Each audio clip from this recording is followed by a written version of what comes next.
संविधान का जो एक्चुअल प्रोसेस है, किस तरह से संविधान बना, इसको समझने के लिए किस तरह संविधान बना, इसके लिए भी 12,000 पेजेज का दस्तावेज है डिबेट और डिस्कशन की। तो हमारे लोगों को संविधान की कॉपी बाद में पढ़नी चाहिए। पहले ये जो डिबेट और डिस्कशन के जो 12,000 पेजेज है, पहले इस दस्तावेज को पढ़ना चाहिए, तब जाकर समझ में आएगा कि संविधान क्या है। और दूसरी बात, संविधान तब जाकर समझ में आएगा जब एक हाथ में मनुष्य मृत्यु और दूसरे हाथ में संविधान लेकर के एक एक आर्टिकल संविधान का और एक एक आर्टिकल मनुष्य मृत्यु का पढ़ेंगे, तब जाकर समझ में आएगा कि संविधान क्या है। Because Indian constitution is antidote of मनुष्य मृत्यु।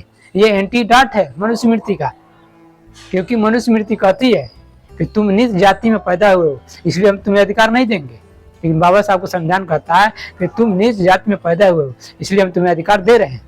यानी ब्राह्मणों ने हमें अधिकार वंचित करने के लिए मनुष्य मृत्यु लिखा।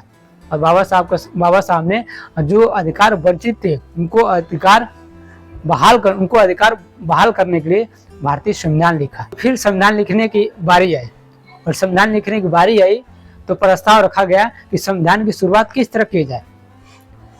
तो उस मीटिंग में हजरत मौलाना सोनी से उठ खड़े हुए और उन्होंने कहा कि संविधान की शुरुआत अल्लाह के नाम से किया जाए। फिर मदन मोहन मालवीय उठकर खड़े हुए, कहा नहीं, संविधान की शुरुआत ओम के नाम से किया जाए।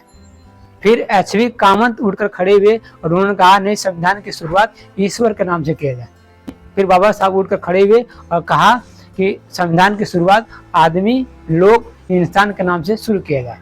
और इसके लिए डिबेट हुआ, डिस्कशन हुआ, बाकायदा वोटिंग भी हुई, जिसमें 68 वोट इंसान के नाम पर मिला और 41 वोट भगवान के नाम पे मिला। और पहली बार भगवान संविधान सभा में हारा, पहली बार। और उस हारे हुए भगवान के पीछे आज हमारे लोग लगे हुए हैं। फिर उसके बाद पहला आर्टिकल आया, India that is a Bharat. Baba Saheb ने 395 अनुच्छेद में सिर्फ एक आर्टिकल का ही एक्सप्लेन किया, बाकी 394 अनुच्छेद का एक्सप्लेन नहीं किया, क्योंकि बाबा साहब जानते थे कि मेरे मरने के बाद, मेरे जाने के बाद ये जो ब्राह्मण लोग हैं इंडिया दैट इज हिंदुस्तान करेंगे। इसलिए बाबा साहब ने पहले ही उसका अनुच्छेद कर दिया, इंडिया दैट इज भारत।